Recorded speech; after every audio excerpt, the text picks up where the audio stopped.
चलो आज हम लोग कौन टॉपिक स्टार्ट करने वाले हैं, मॉलिक्यूलर मास। ठीक है, मॉलिक्यूलर मास, इसको हिंदी में क्या बोलते हैं, आणविक द्रव्यमान। तो आणविक द्रव्यमान का परिभाषा हम लोग किस में जानेंगे, एग्जाम्पल से समझेंगे। एग्जाम्पल से डेफिनेशन इजी हो जाता है। तो पहले हम एक वाटर लेते हैं, वाटर को सब्सटेंस कहते हैं। ठीक है, इंग्लिश में सब्सटेंस कहते हैं। वाटर का सूत्र या फिर फॉर्मूला क्या होता है, H2O। ठीक, अब देखो इसमें जो वाटर में H2O में कौन कौन एलिमेंट है, मतलब कौन कौन तत्व है इसमें, बताओ कौन बता सकता है इसमें कौन कौन तत्व है। हाइड्रोजन और ऑक्सीजन। गुड, इसमें कौन कौन है, एक हाइड्रोजन है और एक ऑक्सीजन है। ठीक, अब मॉलिक्यूलर मास निकालने की तरीका क्या है, ये जो कंपाउंड है, कंपाउंड में जो एलिमेंट है उसकी एटॉमिक मास पता होना चाहिए। क्या पता होना चाहिए, एटॉमिक मास। तो हाइड्रोजन का एटॉमिक मास कितना होता है, एटॉमिक मास कितना होता है, एक। कितना होता है, एक्चुअली एक नहीं होता है, होता है कितना, 1.009। तो उसको हम लोग कैलकुलेशन इजी करने के लिए एक ले लेते हैं। कितना ले लेते हैं, एक। इसको दर्शाते हैं U से। U जो है एटॉमिक मास यूनिट बोलते हैं। क्या बोलते हैं, U को क्या बोलते हैं, एटॉमिक मास यूनिट। क्या बोलते हैं इसको, एटॉमिक मास यूनिट। समझा, U से दर्शाते हैं। अब इसमें और कौन है, ऑक्सीजन है। ऑक्सीजन का एटॉमिक मास यूनिट कितना होता है, 16। कितना होता है, 16U। ये समझ में आ गया। अब क्या करना है, ये जो वाटर में H2O है उसमें जो दो एलिमेंट है वो दोनों का क्या पता चल गया हमको, एटॉमिक मास। अब यही दोनों को जोड़ देना है। तो एक वाटर में कितने हाइड्रोजन है, दो। तो 1 into 2 प्लस ऑक्सीजन कितना है इसमें, एक। उसका एटॉमिक मास कितनी है, 16। तो जोड़ोगे तो कितना होगा, 2 + 16 कितना हो गया, 18U। समझ में आया।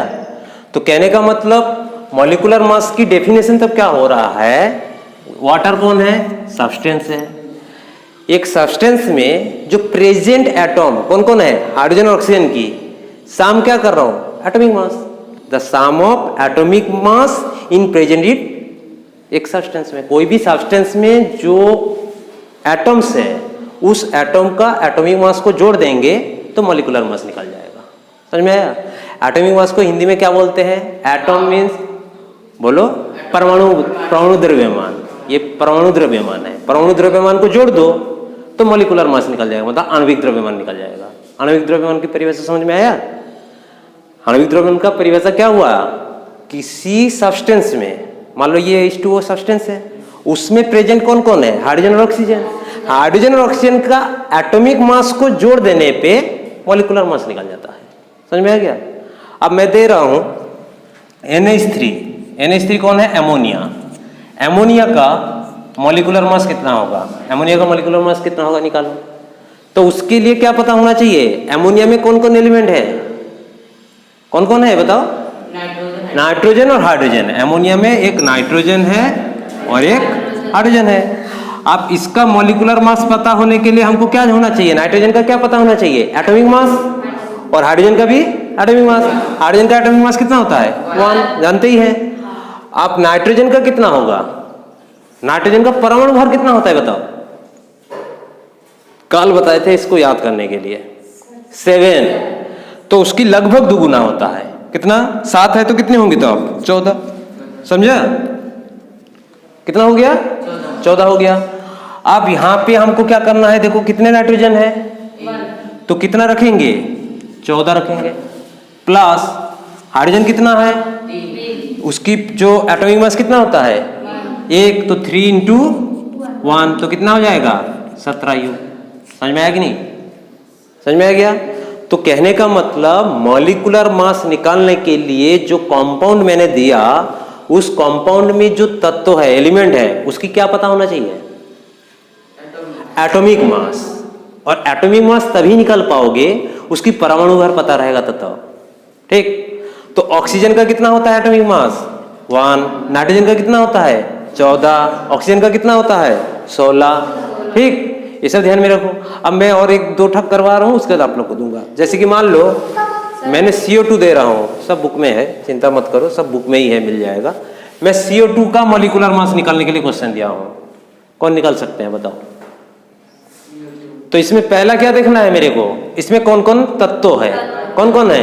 एक कार्बन है और ऑक्सीजन है, लेकिन इसमें ऑक्सीजन 2 गो है, ठीक। तो कार्बन का मॉलिक्यूलर मास कितना, हाँ एटॉमिक मास कितना होता है? कार्बन की परमाणु भार होता है, सॉरी परमाणु संख्या कितना होता है कार्बन का? 6 ना, तो 6 दूनी 12, कितना होगा? 12। ऑक्सीजन का कितना होता है? 16 होता है, लेकिन उसका एक्चुअली ये जो है कितना होता है ऑक्सीजन का एटॉमिक नंबर कितना होता है? 8, कल बताए थे। तो 8 है तो 16, तो 16 हो गया। उसका दुगुना होता है कुछ कुछ एलिमेंट को छोड़ करके। जैसे सोडियम का होता है कितना? सोडियम का 11 होता है ना, ये तो होना चाहिए था कितना? 22, लेकिन ये 23 होता है। तो कुछ कुछ जो एलिमेंट है उसका नहीं होता है। लिथियम का भी 3 होता है, तो होना चाहिए था कितना? 6, लेकिन 6 नहीं होता है, 7 होता है। तो वो बता देंगे हम, जैसे जैसे जगह पे आएगा उसी हिसाब से बताते जाएंगे। तो बताओ अभी इसका कितना होगा, इसका तब कितना होगा बताओ? इसमें कार्बन कितनी है? 1, तो उसकी जगह में कितना रखना है? 12। उसके बाद प्लस कितना ऑक्सीजन है यहाँ पे? 2, और ऑक्सीजन का कितना होता है? 16। तो 2 × 16, तो ये कितना हो जाएगा? 12 प्लस 32, U दर्शाना, तो 44 U। समझ में आया? यही है। तो मॉलिक्यूलर मास निकालने की तरीका समझ में आ गया। आप मैं और कुछ कंपाउंड दे रहा हूं, उसको निकाल के दिखाओ। जैसे मैंने CH4 दिया, ठीक। इसके बाद दे रहा हूं, मैंने NH3 दे चुका था ना, CO, ठीक। इसके बाद और मान लो हम दे दिए हैं, किसको दे देते हैं? हाँ H2SO4, AgNO3, ये सब का निकालो, निकालो।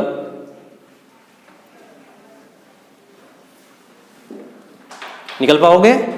चलो एक एक मैं बताते जा रहा हूं, उसके बाद आप लोग को देंगे। CH4 में किसका किसका पता होना चाहिए बताओ? कार्बन और हाइड्रोजन की। कार्बन का कितना होता है? 12, तो कार्बन की जगह में कितना रखेंगे? 12 प्लस हाइड्रोजन का कितना होता है? 1। कितने हाइड्रोजन है? तो 4 × 1 U, तो ये कितने हो जाएंगे? 16 U। समझ में आ गया? पहला का तो समझ में आ गया सबको।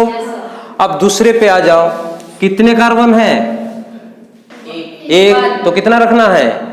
12 प्लस ऑक्सीजन कितना है? 1, तो ऑक्सीजन का होता है कितना? 16, तो कितना हो जाएगा ये? 16 12 28 U। समझ में आया? दोनों क्लियर हो गया? अब इस पे आ जाओ, हाइड्रोजन कितना होता है? 1। कितने हाइड्रोजन है? 2, तो 2 × 1 प्लस सल्फर का कितना होता है? नहीं बता, 32 होता है। कितना होता है? 32, ध्यान में रख लेना। एक ही है तो 32 प्लस ऑक्सीजन का कितना होता है? ऑक्सीजन का 16, लेकिन कितने ऑक्सीजन है? 4, तो 4 के साथ कितना इंटू करेंगे? 16, तो ये कितनी हो जाएंगे? 2 प्लस 32 प्लस 64, यही ना है? इतना ही हो है कि नहीं? अब इसको जब सिंप्लीफाई करेंगे तो कितना होगा? 4 2 6 2 8 9 98 U। समझ में आया? समझ में आया कि नहीं? इसके बाद AgNO3 है। AgNO3 के लिए हाइड्रोजन का कितना होता है? 1 प्लस नाइट्रोजन की 1, नाइट्रोजन की परमाणु 14, तो नाइट्रोजन की जगह में कितना रखेंगे? 14 प्लस ऑक्सीजन का कितना होता है? 16, लेकिन कितने ऑक्सीजन है? तो 3 × 16, तो ये कितना हो जाएगा? 1 प्लस 14 प्लस 16 48 U, तो कितना हो जाएगा ये? 8 4 12 1 13 3 5 1 5 और 1 6 ना, 63 U हो रहा है ना। अरे भाई 8 और 4 कितना हुआ 12, 12 और 1 13, 13 का कितना होगा 3, हासिल 1, 4 5 6 ना, ठीक तो है। समझ में आ गया ना मॉलिक्यूलर मास कैसे निकालने की तरीका। मॉलिक्यूलर मास निकालने के लिए आता है पेपर में, क्लियर हो गया। इसके बाद हम लोग मोल कॉन्सेप्ट समझेंगे बाद।